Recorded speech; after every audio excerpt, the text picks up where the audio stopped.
자, 한국은행에서 보고서를 발표했는데 이 권준모 한국은행 조사국 지역경제부 과장이 1일 열린 통화정책 워크숍에서 지역별 주택시장 동향 및 리스크 평가를 발표했어요. 이거는 좀 압축한 내용을 보니까 후행적인 거야. 앞으로 전망을 얘기한 게 아니라 그동안 폭락한 지역을 분석을 해보니까 이러하다라는 거야. 근데 이 사람들은 뭐 말 그대로 한국은행에서 나온 정보니까, 한국은행에서 나온 보고서니까 의미가 있는 거예요. 왜냐면 모든 자료들을 가지고 이렇게 압축해서 내용을 정리한 거잖아요. 근데 이제 우리가 그 내용을 의미 있게, 무게감 있게 받아들여야 돼요. 그래서 제가 정리해 봤어요. 주택 매매 가격은 팬데믹 이후에 지난해 12월까지 가파른 상승세를 보이다가 올해 6월부터 하락 전환했다.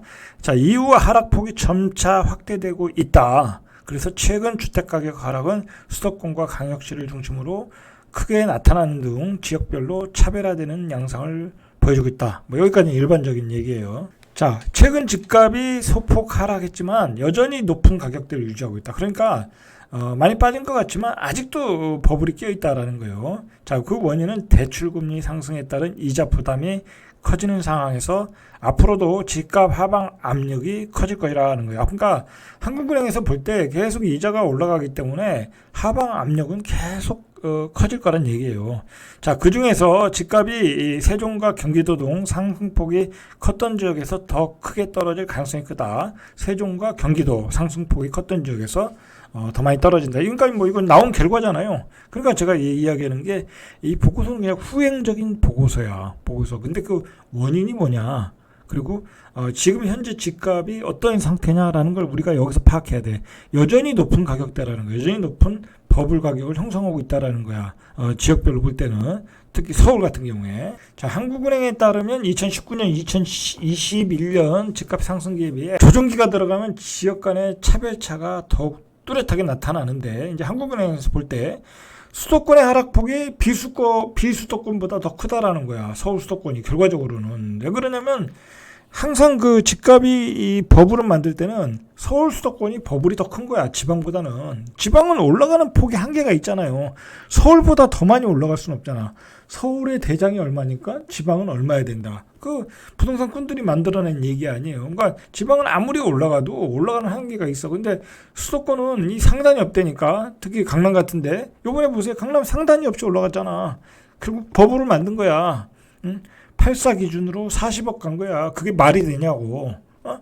그게 말이 됩니까? 아무리 강남이라고 해도 거기에 뭐 연예인이 사는 것도 아니고 말 그대로 그냥 일반 전문직이 사는 거야. 의사, 변호사가 강남에 있는 84 아파트를 사는데 의사, 변호사가 40억을 어떻게 버냐고.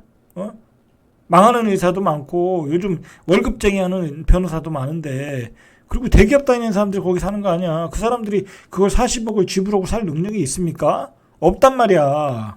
그러니까 버블인 거지 그게. 연예인들은 뭐 강해 보이는 뭐 어떤 청담동의 빌라나 한남동의 빌라나 뭐 고급 빌라, 그들만의 어떤 아파트에서 살잖아요. 일반 그 대규모 아파트에 대단지에서는 안 산단 말이야. 결국은 전문직이라고 해도 평당 1억을 넘는 아파트를 지불할 수가 없는 거야. 가격의 지속성이 없는 거야. 자, 그래서 서울과 수도권에서 버블이 만들어졌다는 거야.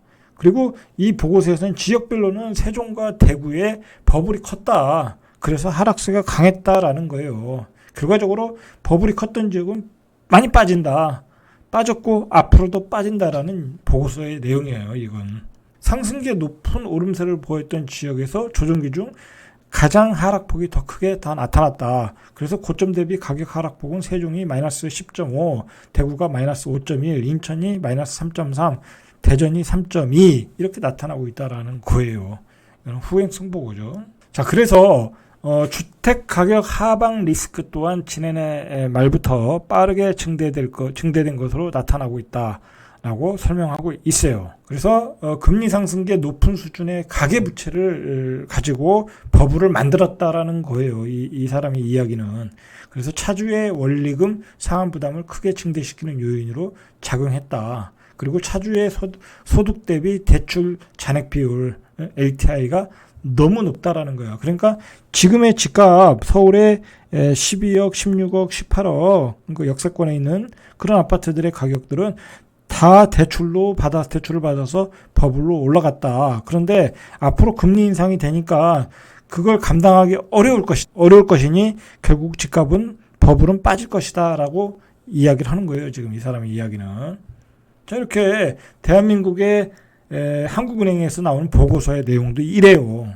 버블이 많이 꼈다라는 거잖아. 자, 그리고 S&P 글로벌에서 그 스탠다드 푸어스 글로벌에서 보고서가 나왔는데, 자, 이 보고서 내용을 좀 보고 좀 연결을 시켜볼 필요가 있어요. 이게 어떤 그 전 세계적으로 나오는 보고서와 지금 현재의 상황을 우리가 연결해서 어떤 퍼즐을 맞춰봐야 돼요. 그래서 앞으로 전망을 하는 거잖아요. 그런 의미에서 한번 살펴보겠습니다. S&P 글로벌은 높은 인플레이션과 고강도 긴축이 진행될 것이다. 그래서 S&P 글로벌은 높은 인플레이션과 고강도 긴축 등으로 2023년 경제 성장에 직격탄이 될 거라는 거예요. 그러니까 뭐 지금 이제 뭐 금리를 앞으로는 뭐 속도를 조절하겠다. 뭐 인플레이션이 피크를 쳤다. 여러분 그런 말에 솔깃하면 안 돼.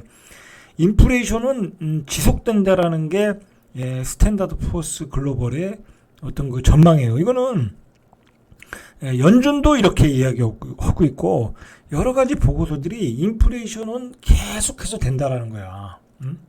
간다는 게 아니라니까 지속된다라는 거야. 그러니까 금리를 올리는 속도만 조절하는 거지 금리를 내린다라는 게 아니야. 피봇 전환이 아니라는 얘기야. 그러니까 집값의 침체는 계속 오래 간다라는 거야. 이 금리 상태를 유지하면 그냥 한 1년만 유지하면 다 작살나는 거야. 지금 뭐 엄청나게 대출을 받은 상태에서 자, 러시아의 우크라이나 침공은 장기화될 것이고 대만을 둘러싼 긴장으로 어떤 그 패권 전쟁. 자, 그것 때문에 중국의 경기 둔화, 공급망 차질. 자, 이런 원인으로 인플레이션 압박을 한층 악화시킬 거라는 거야.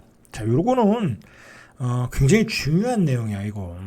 여러분, 이거는 주택 시장뿐만 아니라 이런 내용을 가지고 주식 시장에도 적용을 해서 주식 시장에서 어떤 투자 전략을 짜셔야 돼. 예?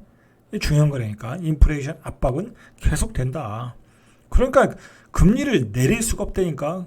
지금 예를 들어서 연준에서 내년에는 금리 못 내리고 2024년 정도 가면 내릴 것이다. 그럼 2024년도에도 안 내릴 것이다라고 얘기할 수 없잖아. 그렇게 하면 숨이 막히잖아. 이 경제가 숨이 막히잖아. 일종의 2024년은 이렇게 내릴 것이라는 전망을 해주는 거야. 근데 그건 모르는 거야. 근데 이 보고서들을 보면 상당 기간 오래 지속될 거라는 거야. 일단은 그런 식으로 방향을 잡고 전망을 해야 되는 게 맞다고 봐요, 저는. 비관과 낙관이 반반일 때는 비관적으로 전망해 주는 게 좋다고 봐요. 특히 부동산 시장에 관해서는. 인플레이션이 고차가 되니까 고물가는 고차가 된다. 미국이 피크 아웃 기대에도 갈 길은 멀다. 고물가 고차가 우려야 된다. 자, 미국 연방준비제도가 선호하는 물가 지표의 상승세 PCE CPI 지수가 소폭 꺾인 것으로 나타나지만 여전히 갈 길이 멀다라는 거예요. 패드는 2%의 목표치를 설정하고 가는 거잖아요. 자, 그러나 중국의 코로나 봉쇄에 언제든지 인플레이션을 끌어올릴 변수들이 많다라는 거야. 자, 이런 원인으로 인플레이션은 쉽게 꺾이지 않는다. 당분간 고물가 추세가 불가피하다라는 거예요. 자, 거긴 또 다른 이유가 있어요. 자, 문제는 이제 두 가지인데 원유 가격의 어떤 상승이죠. 원유와 원자재 가격의 상승. 이제 세계화가 깨졌잖아요. 이제 중국과 미국 간의 패권 전쟁 속에 중국과 러시아들은 이제 자원 가지고 이제 패권을 다투는 거고, 그리고 이제 그래서 이제 원자재 가격이 오르고 원유 가격이 오르니까 물가는 계속 상승 압력을 받는 거고. 자, 그리고 또 근본적인 문제가 코비드 이후에 그 뭐랄까요, 많은 그 생산 인력, 고용 인력들이 이탈됐다라는 거야. 그 사람들이 또 돌아오질 않는데 미국 같은 데는 또 그 실업 급여라든지 그런 걸 많이 주기 때문에 돌아오질 않는다라는 거야. 그리고 이제 우리가 이제 사회가 고령화가 됐잖아요. 그러니까 생산 인력 자체도 줄어든다는 거야. 그러니까 임금이 계속 올라간다라는 거야. 계속 올라간다라는 거야. 지금은 그런 시대야. 뭐 우리나라도 마찬가지잖아요. 지금 우리나라도 아르바이트를 못 구한대잖아. 젊은 아르바이트들을 못 구한. 젊은 사람뿐만 아니라 식당에서 일하는 아줌마들 아르바이트를 못 구한대잖아. 결국 임금이 올라가는 거야 지금은. 자, 그런 요인 때문에 세계화의 붕괴, 그다음에 원자재 값의 폭등, 그다음에 고용 인력의 이탈, 생산 인력의 감소, 고령화. 자, 그런 거로 인건비가 계속 올라간다. 자, 그러니까 인플레이션 압력은 이게 지속될 가능성이 크다라고 보셔야 되는 게 맞는 거야, 여기서는. 그리고 이 스탠다드 포스 글로벌에 의하면 이 인플레이션이라는 게 누그러졌다가 다시 튕겨 또 상승할 수 있다라는 거야. 과거 CPI, PCB 상승률이 둔화됐다가 다시 가속화된 사례도 있었다라는 거야. 여러분, 요게 포인트야. CPI가 뭐 8.2%인가 갔다가 꺾였다. 다음 달에 꺾였다라고 하지만 이게 반등할 수 있다라는 거야. 요게 이렇게 되면 이거 주식시장 다시 폭락 온다니까. 그때가 폭락 온다니까. 자, 그때는 이제 대책이 없는 거죠. 그때는 또 금리를 올려야 될 거 아니야. 내리지도 않았는데 또 올려야 되는 거야. 그러니까 속도 조절하겠다라는 의미는 이렇게 시장을 관망하겠다라는 거예요. 어떻게 수치가 나오는지. 이 CPI가 다시 튕겨져 올라갈 수 있다라는 거예요. 그러니까 우리가 사실 공부해야 될 것은 뭐냐면 이 앞으로 물가 전망이야. 물가 전망. 이 물가가 올라갈지 안 올라갈지를 계속해서 관찰해야 돼. 이거에 따라 부동산 시장은 한 단계 더 레벨 다운되고 추락하는 추락의 가속도가 붙을 수 있다는 거야. 자, 그래서 지표상 한번 떨어졌다고 해서 영구적 하락이 아니라는 거야. 뭐 신문에서는 뭐 이게 피보전하는 게 아니냐, 하락 정점을 쳤다라고 하는 거는 그냥 시장을 안정시키는 뭐 수사적 표현이다. 그렇게 생각해야 돼. 이런 보고서는 그렇게 얘기하지는 않잖아요. 영구적 하락이 아니고 다시 튕겨져 올라갈 수 있다라고 얘기를 하잖아. 그런 양면성을 잘 보셔야 돼.